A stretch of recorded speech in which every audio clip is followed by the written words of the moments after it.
쿠바 산티아고의 한 마을, 한 식당 앞이 북새통을 이루고 있습니다.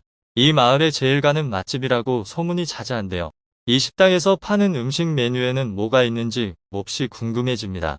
오랜 시간 기다려 마침내 식당에 입장할 수 있었는데요.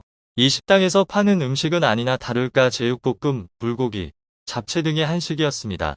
기다린 사람들이 아주 맛있게 음식을 먹으며 만족하는 표정을 짓고 있는데요. 도대체 어떻게 이곳 쿠바에서 한식이 성공할 수 있었던 것일까요?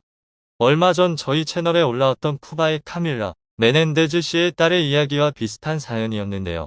이 쿠바인에게는 무슨 일이 있었던 것인지 한번 자세히 알아보도록 하겠습니다.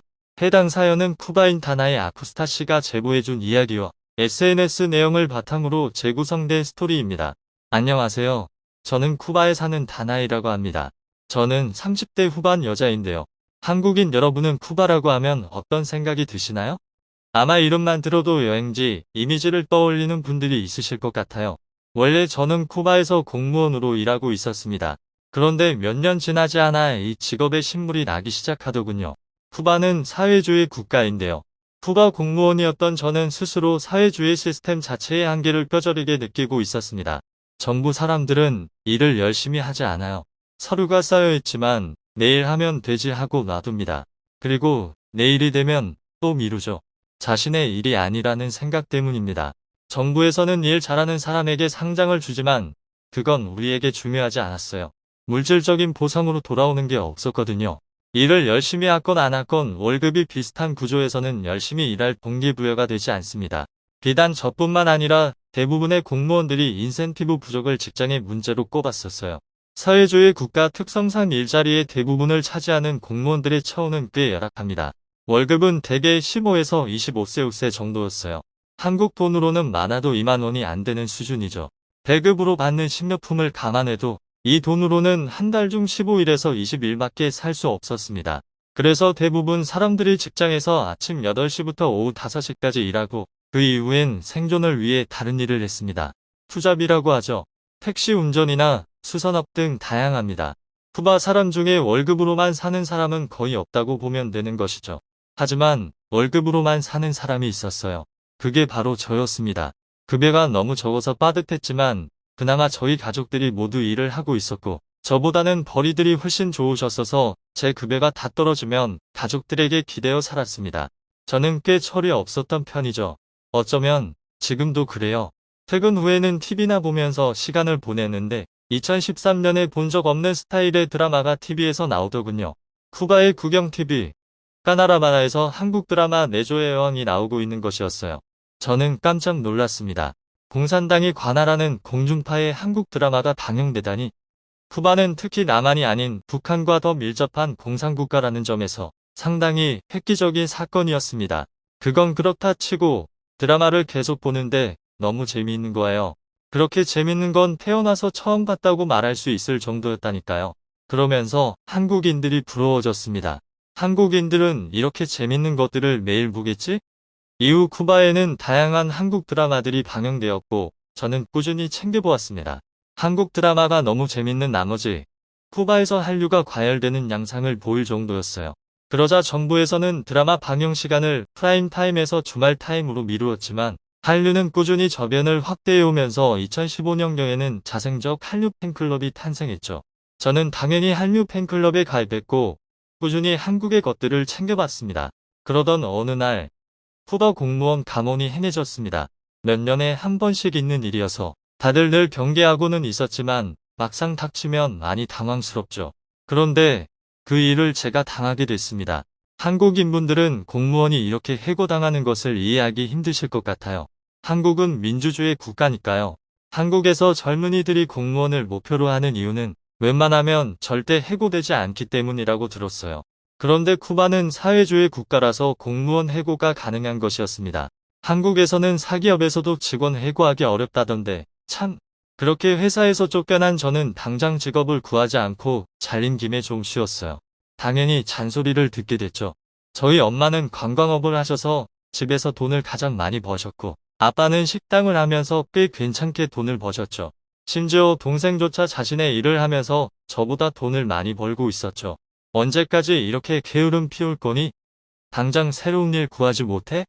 다행인 것은 제가 굉장히 낙천적인 성격이라 이런 잔소리에 타격을 안 받는다는 것이었어요. 당연히 언젠가는 일을 구해야 했겠지만 당시에는 조금만이라도 쉬고 싶었어요. 쉬면서 저는 극성 한류 팬이 되어갔습니다. 한국 드라마를 보면서 가장 좋았던 것은 다른 게 아니라 음식이었습니다. 드라마를 보다 보면 꼭 먹는 장면이 나오는데 너무 맛있어 보이는 음식들만 먹는 거 있죠. 그래서 점점 식사 장면이 많이 나오는 드라마를 찾게 됐고 나중에는 한식 먹방만 따로 찾아보는 지경에 이르렀습니다. 너무 맛있어 보였어요. 저는 점점 더 한류, 정확히는 한식에 빠지게 되었고 레시피를 찾아보며 재료를 샀어요. 마침 식당을 운영하시는 아빠에게 부탁해서 음식을 만들어 달라고 했죠. 닭갈비였어요. 먹어봤는데 이거구나 생각이 번쩍 들었습니다. 오바 좀 보태서 저는 한식을 먹으려고 태어난 거구나 생각했을 정도입니다. 아빠가 음식을 잘하신 것도 있지만 정말 너무 맛있었어요. 안 믿겨지실 수도 있지만 저에게는 모아둔 돈이 있었어요. 해외여행 할 정도는 됐죠. 그래서 한국 여행을 결심했습니다. 가족들에게는 알리지 않고 조용히 떠났어요. 이야기하면 분명 엄청 화를 내실 것이 분명했거든요. 갑자기 사라진 저 때문에 집에서는 난리가 났다고 해요. 그래도 연락을 피하지는 않았습니다. 부모님 걱정하시니까요. 불같이 화를 내셨지만 어쩔 수 없었어요. 이미 한국에 와버린걸요. 이것저것 보기 위해서라기보다는 먹기 위해서 떠난 한국 여행이었죠. 저는 한식에 대해 조사를 많이 했고 어느 지역이 가장 맛있는지 탐색을 맞춰 놓았어요. 수도권을 벗어나는 것은 현실적으로 불가능한 일이었기에 대부분 서울에 있는 맛집만 다녔죠. 가장 먼저 먹은 것은 닭갈비였어요. 아빠가 만들어주신 닭갈비. 한국에선 어떤 맛일지 궁금했거든요. 한국에서 먹어본 닭갈비는 아빠가 해준 것과는 다른 느낌으로 너무 맛있었어요. 치즈를 올려서 먹었는데 매 끼니마다 이걸 먹어도 좋겠다 싶을 정도로 맛있었어요. 닭갈비를 다 먹고 나자 밥까지 볶아주셨는데 정말 천상의 맛이었습니다. 이후 저는 김밥, 떡볶이, 삼겹살, 비빔밥, 떡국, 냉면, 국수, 제육볶음, 갈비찜, 셀 수도 없이 많은 메뉴를 먹었고 편의점에서도 라면 등을 싹쓸이했습니다. 한국에는 매운 음식이 많은데 제가 매운 걸 잘 먹어서 참 다행이라는 생각이 들었어요. 매운 걸 못 먹었다면 한식을 제대로 즐기지 못하고 한국 여행이 끝났을 테니까요. 다시 쿠바로 돌아간 저는 그 맛을 도저히 잊지 못해 매일 만들어 먹었는데요.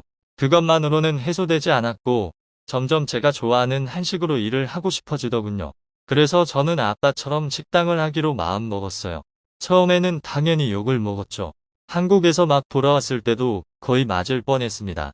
당장 시작하려고 해도 자금이 없는 게 가장 큰 문제였죠. 어렵게 모은 돈을 한국 여행에 전부 탕진해버렸으니 식당을 열 수 없었습니다. 그래서 전 먼저 부모님께 숙이는 척하고 아빠의 가게에서 일하겠다고 했어요. 새로운 일을 구할 때까지 아빠 식당에서 직원으로 일하겠다고요. 사실은 그 돈을 모아 식당을 열 거란 생각은 꿈에도 못 하셨을 거예요. 그렇게 저는 가슴에 나름 원대한 꿈을 품고 긴 시간을 들여 차곡차곡 돈을 모았어요. 제 꿈을 이루기 위해 몇 년이나 시간을 들였는지 모릅니다. 그리고 제가 목표한 만큼 돈이 모이게 되면서 저는 당당하게 아빠의 가게를 관두었고 냅다 제 식당을 열어버렸습니다. 그런데 이때는 부모님께서 그다지 경악하지 않으셨어요. 제가 몇 년 동안 아빠 밑에서 일하면서 요리도 많이 배우기도 했고 노하우도 익혔고 무엇보다도 아빠 식당이 잘 되고 있으니 식당 일은 괜찮다고 생각하셨던 것 같아요. 그래도 뭐 계속 아빠 식당에서 일하지 그랬냐는 가벼운 핀잔은 들었습니다. 부모님께서 경악한 건 제가 내건 메뉴 때문이었죠. 저는 제가 꿈에 그린 대로 한식을 메뉴판에 내걸었습니다. 엄마가 특히 노발대발하셨는데 이건 제 일이니 상관 말라고 제가 확실하게 선을 그었어요. 제 식당이 망해도 손 벌리지 않을 테니 관여하지 마시라고요. 딸이 아무리 마음에 안 드는 짓을 해도 부모님께서는 저를 많이 사랑해 주셔서 주변에 홍보를 많이 해주셨습니다. 그래서 부모님이 아는 사람들, 제 지인들이 많이 왔죠. 처음에는요. 다들 생소했지만 한식의 맛에 눈뜬 손님들 덕분에 입소문이 나기 시작했습니다.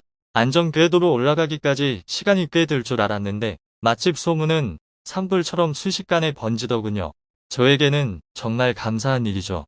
한식의 맛에 홀딱 반한 손님들로 바글거려 도저히 일을 해내기가 어려울 정도였습니다. 혼자서 일을 다 하기 힘들어 빠르게 직원을 뽑아야만 했어요.